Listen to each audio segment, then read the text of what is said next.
tout le monde, c'est Murgen. Alors je suis ravie de vous retrouver pour la série des vlogs où je vous montre un petit peu mes jeux.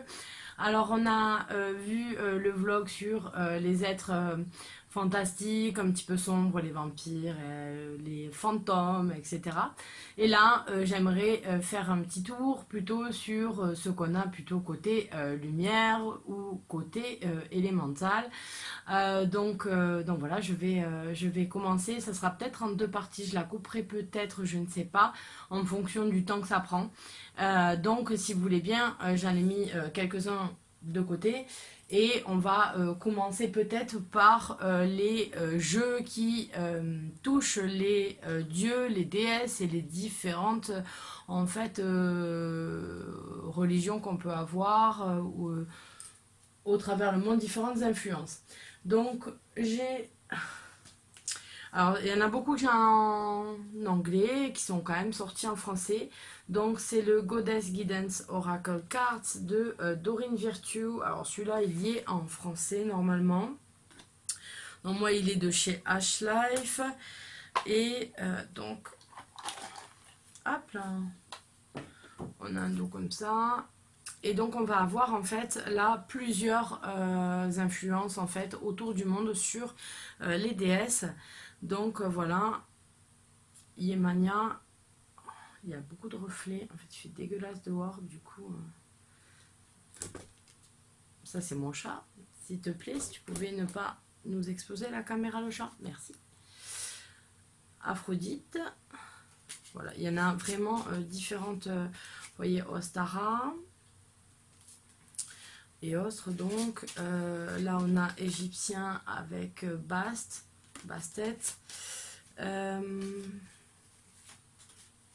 Est-ce qu'on en a d'autres? On a encore l'Égypte, Ishtar. Voilà, et donc vous avez à chaque fois un petit mot en dessous. Isis, alors j'adore les illustrations, il me semble. Kevin Alexander, je crois qu'il s'appelle l'illustrateur, j'adore. Donc vous avez plusieurs illustrateurs pour tout le jeu. Ce qu'on retrouve assez souvent chez Doreen Virtue, c'est avoir plusieurs illustrateurs. C'est pour ça qu'il y a certains jeux qui bloquent, parce qu'après c'est vrai qu'en principe les Doreen Virtue c'est assez gnangnan parfois comme jeu, mais les cartes, si elles plaisent, vous pouvez très bien vous en servir sans avoir à forcément se servir du message qu'elle veut faire passer, mais simplement ce que vous dit la carte. Et le chat, si tu continues, ça va pas aller. Tu vas tout casser. Bon, vous partagez, hein. Moi j'ai un chat, c'est un pot de colle. Avec moi, c'est une sécotine. Donc là, la seule chose qu'elle a envie, c'est venir me coller. Donc ensuite, on a Gods and Goddesses Mandala Wisdom Card. Et là, on est à fond dans les dieux hindous. Donc là, vous avez les mantras, les messages et les méditations sur chaque carte. Donc c'est un jeu assez particulier. Voilà. Donc vous avez en fait les cartes qui sont séparées en différentes couleurs selon la série. Sur les bords, en fait, on les voit. Et ça, c'est le dos des cartes, en fait. Vous avez à chaque fois votre mantra, votre méditation et le message, en fait, ce sur quoi il travaille. Donc, en fait, vous allez avoir ces mots-clés pour travailler, mais vous pouvez aussi faire une méditation dessus. Si on prend Krishna, par exemple, on a... l'amour universel, la charité, le succès dans les relations amoureuses. Voilà, vous avez pas mal de trucs et on vous dit que c'est le seigneur de l'amour. Et donc vous avez, pour tous ceux qui aiment toute cette ambiance hindoue, les illustrations, etc. C'est vraiment un super jeu. On a bien sûr Ganesh. Voilà. Donc ça c'est un bon jeu. Moi j'aime bien parfois lors des guidances regarder quelle est plus ou moins les influences qui vont jouer sur la semaine. Ensuite, puisqu'on est dans les influences hindoues, on a Whisper of Lord Ganesha qui est sorti en français. Le seul truc, c'est que moi, j'adore le dieu Ganesh. Et quand j'ai vu qu'il allait sortir, en plus, ses illustrations sont tellement magnifiques que du coup, ben, je savais même pas qu'il allait sortir en français, que j'ai voulu celui-là. Alors... il est assez connu, hein. Les illustrations sont vraiment super. Et vous avez un mot-clé en bas et après un guidebook, voilà. Mais celui-là, il est vraiment juste magnifique de jeu. Alors, j'ai pas des gestes très fluides, je pense, au niveau de mon bras parce que je me suis blessée hier. J'ai beaucoup de douleur à bouger mon bras gauche. Alors ensuite, j'ai l'oracle de Rama, Indians Ancient Oracle, de 56 cartes, divination deck. Donc celui-là, il me semble que je l'avais acheté, je l'avais commandé dans un truc d'occasion, Notarage Book, une petite pub de la boutique. Et donc là, en fait, vous avez juste un petit booklet et les instructions de comment se servir de cet oracle. Et là, c'est pareil, vous avez différentes couleurs, différentes influences, tout ce qui est karma. En fait, c'est assez particulier, hein. C'est il est fait assez particulièrement, c'est une construction pas classique, on va dire. Et donc vous avez Lakshmana, vous avez les dieux d'abord, vous allez avoir Sita, vous allez avoir Hanuman, vous allez avoir Rama. Voilà. D'ailleurs, en voyant Sita, ça me fait penser, si il y en a qui aiment la littérature un peu comme ça, fantastique, bitlit, etc. Vous avez une série, La Vampire, où elle s'appelle Sita, et elle vient d'Inde, il y a plus de 2000 et quelques années, et donc adore les dieux hindous, etc. Et elle a pas mal... c'est assez particulier, c'est une petite série de livres qui s'est facilement et qui est plutôt sympa.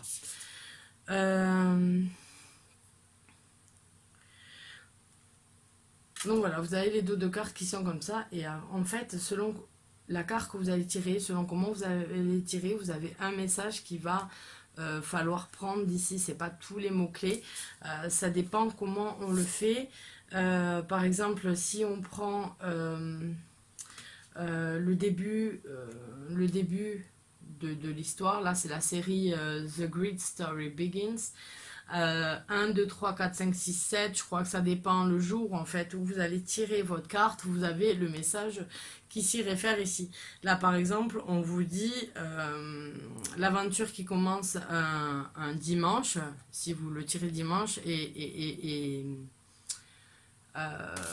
aura du succès en fait. Donc voilà, vous avez vraiment, c'est assez particulier comment s'en servir, mais bon. Ça fait partie de mes oracles concernant les dieux et les déesses. Alors, je fais attention de comment je les mets parce que tout en fait j'en ai mis plein en équilibre là et ça va se casser la figure. Comme je suis très douée, comme vous le savez, vous avez l'habitude. Alors là c'est une série, c'est les deux derniers que j'ai sur des dieux, etc. En fait il y en a d'autres, des jeux qui mélangent un petit peu tout,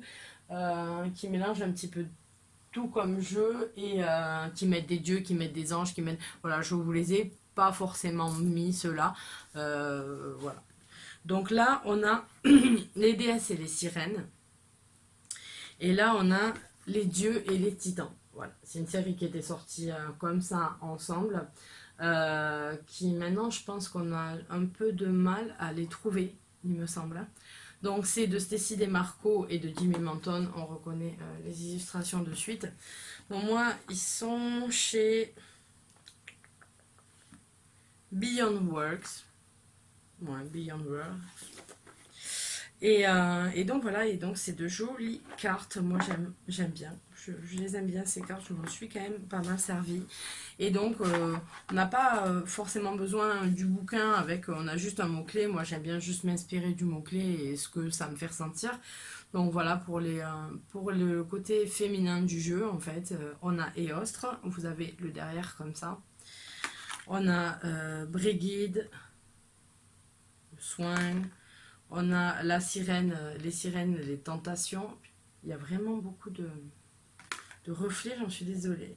Il y a Baba Yaga, l'authenticité. Donc la sorcière Baba Yaga, c'est plutôt dans les pays slaves et russes. Voilà, vous en avez plein et diverses encore une fois influences. Là on a Ketesh, alors on est du côté égyptien, il me semble. Et là on a Kali, où on est du côté hindou, on reconnaît les crânes sont collés de crânes, etc. Athéna. Voilà.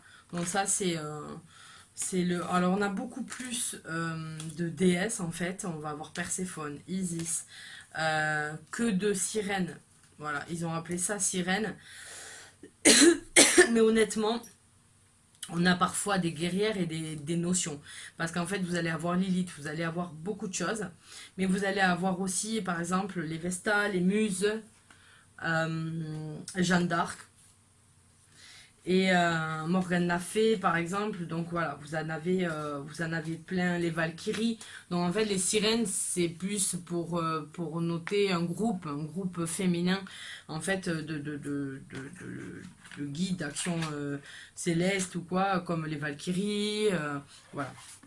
Donc voilà pour le côté en fait féminin de cet oracle, parce que euh, pour moi il a son pendant en fait, on peut se servir des deux, avoir d'autres visions, comment son côté masculin, son côté féminin, ça dépend comment on interroge. Donc moi je trouve ça assez intéressant de pouvoir travailler avec les deux.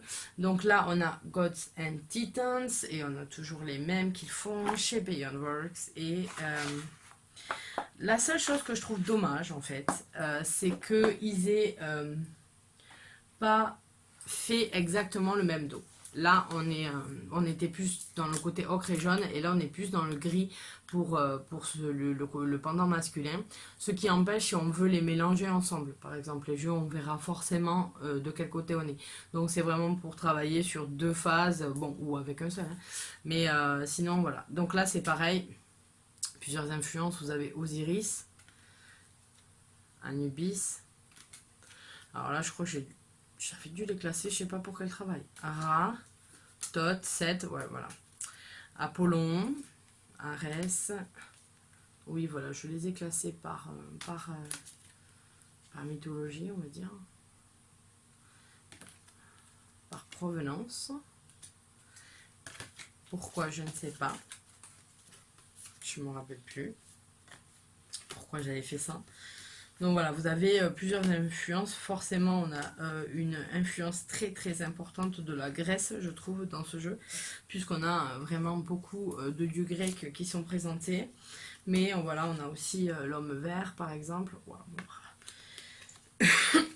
mais on a aussi des dieux nordiques comme Lugh, où on retrouve encore Ganesha. On est plus à chaque fois sur ces deux oracles, vous voyez, dans des coloris très chauds, des coloris plutôt guerriers. On sent la force, la passion, on sent le défi un petit peu dans toutes les représentations. On n'est pas dans quelque chose de doux, on est dans l'action, dans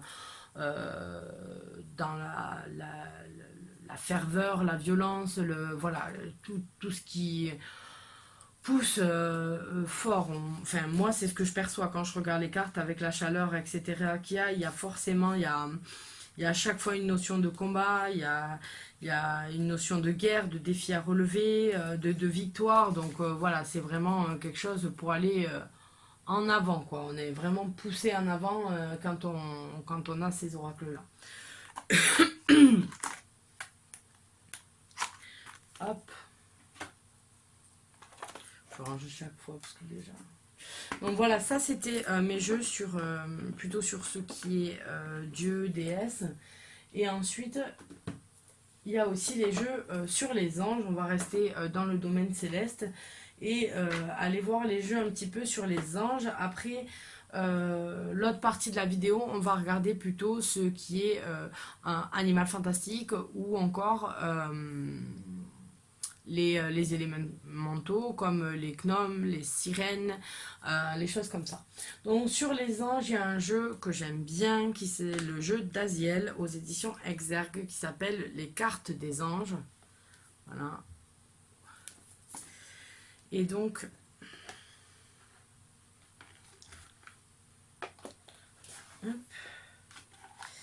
et j'aime bien ce jeu. Bon, je ne vais pas tous les sortir.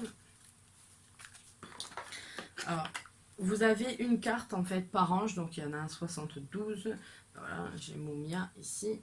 Donc vous avez un dos qui est doux, voilà, comme ça. Et en fait, vous avez un ange dessiné. Je ne sais pas si je le vois bien, je vous montre bien. Et après, les dessins sont très simples. Sont juste à l'aquarelle, avec des couleurs... voilà, c'est assez doux. Mais vous avez en fait à chaque fois l'ange pour sortir. Alors moi pour les anges, c'est vrai que il y a des livres de Johanna, enfin c'est la Bible des anges, il y a un tome 1, tome 2, tome 3. Donc le tome 3 je ne l'ai pas pris. Le tome 1, vous avez un petit peu chaque ange et le tome 2, comment travailler avec eux. Et en fonction en fait de votre naissance, à quel endroit vous êtes, on vous dit plus ou moins avec quel ange ce qui correspond et ce qui correspond à votre personnalité. Et moi, personnellement, à la lecture de ce livre, je l'avais pris par intérêt pour voir. Parfois, c'est vrai, j'achète des livres, c'est pas forcément mes croyances, mais par intérêt, par curiosité, pour mieux comprendre certaines choses et tout ça. J'achète et je lis. Et ça, c'est pour... en fait, je m'intéresse à tout. C'est pas parce que je lis quelque chose que je suis partisane de ce que je lis, mais tout simplement parce que j'y trouve un intérêt personnel d'apprentissage, de connaître d'autres choses, de culture, etc. Et ça, j'ai toujours fait ça. Et donc, j'avais acheté la Bible des anges, tome 1, et honnêtement, je suis assez tombée sur les fesses quand j'ai lu là où toutes les descriptions en fait qui vont se rapporter à vous, vous pouvez lire, etc. Et la justesse en fait de certaines choses qu'il y avait, enfin la justesse oui, quand ça me touchait ou ça touchait des proches, où je peux en connaître déjà un petit peu si c'est bon ou pas. Et donc ça m'a touchée et donc j'ai voulu travailler avec les anges. Donc après on m'avait j'ai à ce moment-là acheté ce jeu pour du travail angélique. Mais ensuite voilà, on m'a offert Carte des anges édition ici. Ça c'est quelque chose qui est chez les marchands de journaux avec un bouquin je crois. Le bouquin est petit, bien illustré, très jolies illustrations et doux et vient effleurer les notions, le chant vient effleurer pas mal de notions, etc. Donc voilà, c'est un petit jeu, il n'y a rien à voir sur les cartes en fait, ce sont des cartes qui par ange vont écrire. Je vous le montre si vous le voyez chez le marchand de journaux, que vous ne soyez pas déçus. Mais par exemple, vous allez avoir les cœurs en haut, le cœur auquel il appartient. Vous allez avoir son nom, par exemple Giliel, qui est la Dieu secourable, et l'aide qu'il apporte, dans quelle situation et comment améliorer les situations. Et donc vous allez avoir ça pour tous les anges, pour les cartes. Donc pas d'illustration, mais c'est intéressant si ça coûte, je crois, ça va coûter 7-8 euros, je pense, le kit.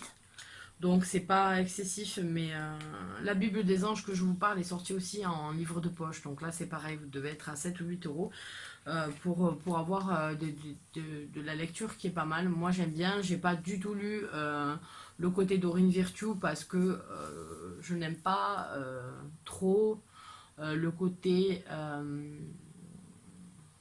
trop gnangnan en fait qu'elle met. Après c'est des choses qui peuvent avoir quand vous n'êtes pas bien, vous êtes fatigué, ça fait du bien. C'est comme les moments où vous en avez besoin pour souffler, pour vous aider quand vous avez des moments difficiles. Vous avez pas mal de jeux comme ça, comme l'Oracle de la Paix par exemple, que j'ai adoré et qui m'a moi beaucoup aidé.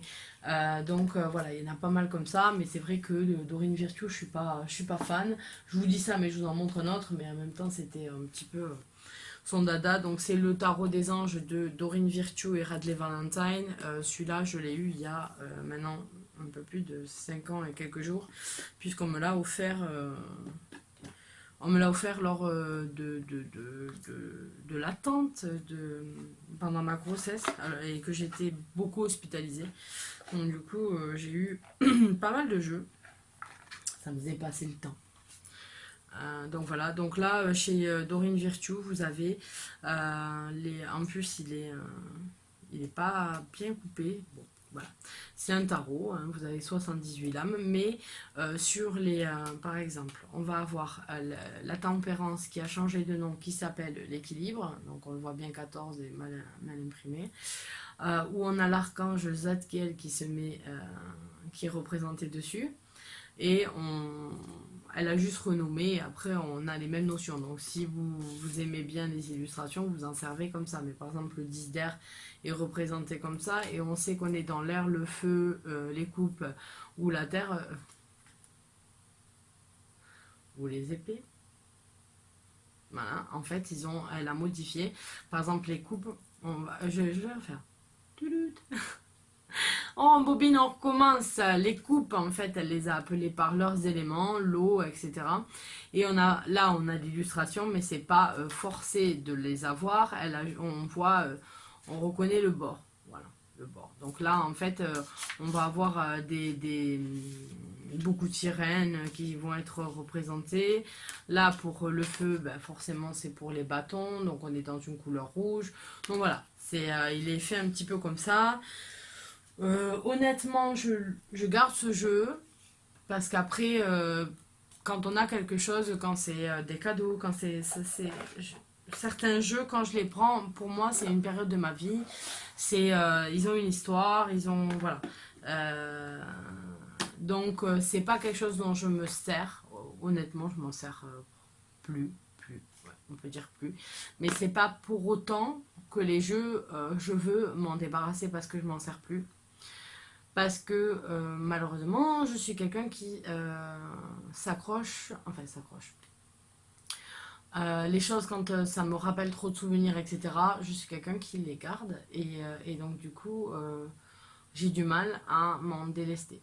Donc, je sais que c'est un travail qu'il faut faire normalement. Il faut arriver à nettoyer, à épurer. Et tout ça, mais voilà, moi j'ai du mal. En plus, je suis quelqu'un qui a beaucoup de mémoire sur plein de détails, etc. Et donc, du coup, c'est rare que je dise je me rappelle plus de ça. Enfin, voilà, sur des choses vécues, j'ai beaucoup de mémoire. Donc, voilà pour les anges. Et le dernier, c'est Angel Reading Cards chez Rockpool, je pense, vu la boîte, oui. Chez Rockpool Publishing, de Debbie Malone. Voilà. Et donc, en fait, les illustrations, vous allez avoir des photos. Alors, j'aime bien le dos. J'aime bien vraiment le dos de ces cartes. Vous avez un guidebook avec. J'aime bien le dos. Il est doux, angélique au possible, c'est parfait. Et les illustrations, en fait, vous avez un petit peu de tout. Vous savez que je n'aime pas trop les illustrations avec des photos. Mais certaines, en fait, vont me plaire. Je suis compliquée. En fait, je vais être beaucoup plus difficile avec des photos. Donc, par exemple, ça c'est pas trop ma tasse de thé. Voilà. Ça, c'est pas ma tasse de thé. Mais ensuite, voilà. Là, vous avez une base de photos. Elle est... ça va. Ça me va aussi. Ça aussi. Celle-ci aussi. Elle est photographiée, mais elle est travaillée dans les dessins en majorité. Donc, voilà. C'est vrai que j'ai problème avec ce qui est photo. Je ne sais pas pourquoi, mais en fait, j'aime beaucoup les illustrations. J'aime beaucoup le travail des illustrateurs, les peintres, quand ça me parle, etc. Ça me touche. Je suis en admiration devant les gens euh, qui créent un univers, qui créent un moment en fait sur leur papier. Juste comme ça, avec leurs mains, voilà, bon, tout ça, ça me plaît beaucoup. Et donc, ou ça peut être quelqu'un qui sculpte ou quoi, ça dépend. Et puis ça peut me parler, pas me parler, mais ça c'est normal, ça fait partie de l'art.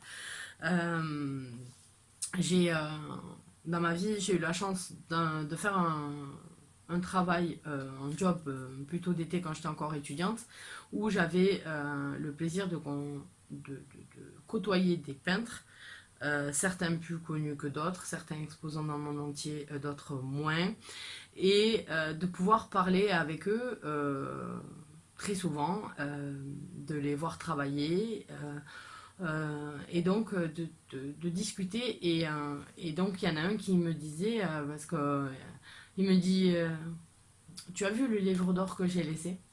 Et alors je lui dis oui, il y avait des choses vraiment presque insultantes en fait sur leur livre d'or. Et, et je dis, ça vous embête pas? Il me dit pas du tout. Il me dit, moi je suis peintre. Donc en fait, si quelqu'un me dit que c'est une horreur, qu'il est choqué, que voilà, et il me dit, et comme certains me disent, oh c'est génial, il me dit, pour moi c'est exactement la même qualité de commentaire dans le sens où celui qui rejette, ça veut dire qu'il a ressenti quelque chose. Il a eu un travail en fait qui s'est fait, il a ressenti quelque chose, il a voulu rejeter. Donc il y a des raisons. Il dit donc il ressent quelque chose. Il dit le but de l'artiste c'est de faire ressentir en face de lui peu importe quoi. Et donc du coup j'ai trouvé ça assez intéressant et j'ai bien aimé sa façon de vivre. Donc voilà, donc je sais très bien que c'est suggestif, qu'il y a des choses qui plaisent pas. Mais voilà, moi je suis pareil, il faut que je ressente quelque chose, il faut que ça me parle, il faut que ça touche une corde chez moi. Voilà, et c'est vrai que j'ai le problème de la froideur en fait des photos. Je vais aimer des belles photos de paysages. J'ai un ami qui est photographe et qui fait des photos magnifiques de paysages du Nord, notamment de la baie d'Authie, mais je vais regarder les paysages et tout ça, ça va me plaire. En carte, ça peut encore me travailler, mais peut-être moins. Et parce que c'est froid. Je trouve qu'une photo, ça reste froid. C'est quelque chose qu'on va regarder. Nous, en fait, on donne de la chaleur aux photos quand la photo représente quelque chose. Elle représente un souvenir parce que vous avez pris, je sais pas moi, vos enfants, la table, où tout le monde était invité à un anniversaire, bon, peu importe. Donc en fait, c'est nous qui leur apportons une chaleur. Mais les photos, pour moi, ça reste très très froid. Et donc du coup j'ai du mal en fait à créer un lien, il y a une barrière qui se fait. Voilà, vous comprenez pourquoi je vous dis que souvent quand il y a des photos, ça ne me plaît pas. Après si ça a été bien travaillé, si l'artiste a bien travaillé dessus, n'a pas vraiment juste rajouté quelques trucs en gardant une photo et tout ça, là ça peut me plaire en fait. Parce qu'il y a eu un travail fait vraiment dessus quoi. Donc voilà. Donc là, c'était pour les dieux et les anges. Je vois qu'on est déjà à 30 minutes. Donc ce que je vous propose, c'est que ça sera la partie 1. Et puis on se retrouve pour la partie 2. J'essaierai de la diffuser, pas forcément collée, mais peut-être quelques jours plus tard, etc. Comme ça laisse à tout le monde le temps de voir les vidéos. Si on les met les mêmes jours trop collés, parfois on n'a pas le temps. Moi, je sais que j'ai pas le temps de regarder trop de vidéos dans la journée parfois. Et donc du coup on oublie qu'elle est passée. Donc voilà. Donc je vous fais à tous de gros bisous et on se retrouve donc dans quelques jours pour la suite. Allez, bye bye.